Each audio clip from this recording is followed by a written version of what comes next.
দাঙি ধৰিবলৈ আৰু তিৰংগা এনেকৈ বিষয়ে দুই এষাৰ আগবঢ়াবলৈ মৰিগাঁও ডিষ্ট্ৰিক্ট জিলা সৈনিক ৰেঞ্চৰ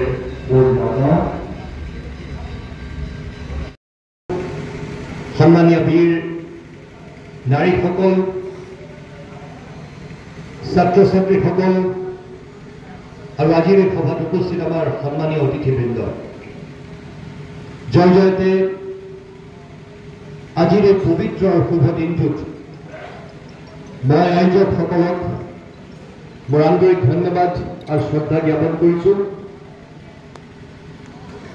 আৰু এই তিৰংগা দিৱস উপলক্ষে অপাৰেশ্যন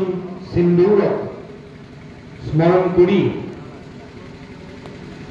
সমগ্ৰ ৰাইজক একত্ৰিত কৰি অকল অসমতে বুলি নহয়, সমগ্ৰ দেশত এটি বাৰ্তা যি তেওঁলোকে প্ৰেৰণ কৰিবলৈ ওলাইছে আৰু তাৰ সমান্তৰালভাৱে আমাৰ এই অঞ্চলৰ ৰাইজে যে দেশপ্ৰেমৰ ক্ষেত্ৰত দেশবাসীৰ লগত কান্ধত কান্ধ মিলাই का हमें परमात्मा देना। इंडियन आर्मी जी को इंडियन आर्मी धर्म निरपेक्ष इंडियन आर्मी सदा कय जे आमी आमार देशखনৰ বাবে একত্ৰিত হৈ আমি আমাৰ প্ৰাণৰ আহুতি দিবলৈ আমি সংকল্পবদ্ধ। दया कर दान भक्ति का हमें परमात्मा देना, दया करना हमारी आत्मा को शुद्धता देना, हमारे ध्यान में आओ प्रभु आंखों में बस जाओ, अंधेरे दिल में आकर के परम ज्योति जगा देना। वतन के वस्त ही जीना, वतन के वस्त ही मरना, वतन पर जान फिदा करना प्रभु हमको सिखा देना। सभ्यराज আমার দেশখনে আমার পরম শ্রদ্ধা জানাবলগীয়া এটি এনে ধৰণৰ এটা ব্যৱস্থা যাৰ ওপৰত আৰু একো নাই। তাৰ বাবে সক্ৰিয় ৰাইজ যেতিয়া পেহেলগামত সেই এটাকটো হৈছিলে, নিৰপৰাধী ব্যক্তিসকলক AK-47 গুলিৰ সন্মুখত যেতিয়া তেওঁলোকে পৰিবলগীয়া হৈছিলে, তেতিয়া ভাৰতীয় সেনাবাহিনী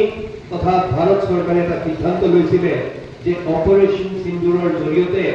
আমি তাৰ প্ৰত্যুত্তৰ নিশ্চয় দিম। আজি সেই প্ৰত্যুত্তৰক সন্মান জনাই আমাৰ এক্স সাৰ্ভিসমেন সকলে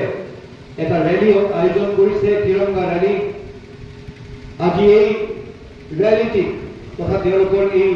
প্ৰতিটো পদক্ষেপক বা তেওঁলোকৰ এই মহানুভাৱক আমি আমাৰ আন্তৰিক ধন্যবাদ জনাইছোঁ সমাজখনৰ হৈ, আৰু তেওঁলোকৰ লগত আমি সদায় একত্ৰিত হৈ আজি তেওঁলোক ভেটেৰান, কিন্তু এটা সময়ত মই আকৌ কৈছোঁ শ্ৰদ্ধেয় ৰাইজ, এই সকল ব্যক্তিয়ে আমি যাতে শান্তিৰে থাকিব পাৰোঁ তেওঁলোকে সংকল্পবদ্ধ হৈ নিজৰ প্ৰাণৰ আহুতি দিবলৈ তেওঁলোক আগবাঢ়ি গৈছিলে। কিন্তু অতি দুখৰ কথা শ্ৰদ্ধেয় ৰাইজ যে আজি সৰু এটা কামৰ বাবে যিসকল ব্যক্তিয়ে এবাৰ কথা এটা ভাবিছোঁ, আমি বহু চাকৰি কৰোঁ, আমি বিজনেছ কৰোঁ, এই গোটেই কামবিলাক আমি কৰি থাকোঁ আৰু এই গোটেইখিনি কাম আমি সুচাৰুৰূপে কৰিব পাৰোঁ কাৰণ এচাম ব্যক্তিয়ে, এচাম এনে লোক আছে যিসকল লোকে নিজৰ পৰিয়ালৰ কথা নেভাবি, আজি আমাৰ এই বীৰ নাৰীসকল আমাৰ সন্মুখত আছে, নিজৰ আপোন পেটীয়া কোনো স্বভাৱ নোহোৱাকৈ তেওঁলোকে নিজৰ সেই যোনটো আমি সুপ্ৰিম ছেক্ৰিফাইচ বুলি কওঁ, আজি তেওঁলোকে সম্পূৰ্ণভাৱে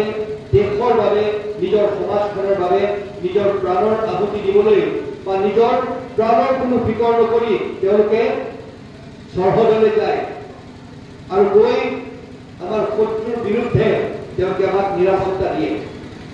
আজি সেই নিৰাপত্তা নোপোৱা হ'লে আজি আমি এনেধৰণে বহি থাকিব নোৱাৰিলোহেঁতেন। আজি সেই নিৰাপত্তা নোহোৱা হ'লে আমি বিজনেছ কৰিব নোৱাৰিলোহেঁতেন। সেই নিৰাপত্তা নোহোৱা হ'লে আমি আমাৰ ল'ৰা ছোৱালীক সুন্দৰকৈ স্কুল কলেজত পঢ়াব নোৱাৰিলোহেঁতেন। সেইকাৰণে শ্ৰদ্ধেয় ৰাইজ, এই সকল ব্যক্তিক যদি আমি সন্মান কৰিব নাজানো, সেইখন সমাজ প্ৰকৃততে এটা অত্যন্ত এটা দুখজনক এটা কথা। সেই সকল ব্যক্তিক যেতিয়া আমেৰিকালৈ যায় সদ্য ৰাইজ বাহিৰত যেতিয়া যায় আৰ্মিৰ এজন মানুহ যেতিয়া এয়াৰপৰ্টতে হওক বা ৰেলৱে ষ্টেচনতে হওক যেতিয়া তেওঁ ক্ৰছ কৰি যায় যেতিয়া তেওঁ আগবাঢ়ি যায় সকলোৱে উঠি হাত চাপৰি বজাই বা চেলিউট কৰে যা হওক সেই কালচাৰটো আমি আনিব লাগে কাৰণ সেইজন ব্যক্তিৰ কাৰণে তেওঁ যি প্ৰাণৰ আহুতি দিবলৈ সংকল্পবদ্ধ হয় সেইটো আমাৰ গোটেই ভাৰতবৰ্ষত আমি যদি গন্তি কৰোঁ তেতিয়াহ'লে মাত্ৰ তাৰ 10% মানুহ হ'ব তাৰ বাবে সদ্য ৰাইজ আজিৰ এই দিনটোত আহক আমি সকলোৱে সংকল্পবদ্ধ হওঁ যিসকল ব্যক্তিয়ে সাৰ্ভিসমেন আমাৰ সন্মুখত বিৰাজমান হৈ আছে মই এই মঞ্চৰ পৰা মই তেওঁলোকক মোৰ নমস্কাৰ জনাইছো আৰু গোটেই সমাজখনৰ হৈ তেওঁলোকৰ দীৰ্ঘায়ু কামনা কৰিছো তেওঁলোকৰ সুস্বাস্থ্যৰ কামনা কৰিছো যি ধৰণে তেওঁলোকে নিজৰ দেশৰ বাবে নিজৰ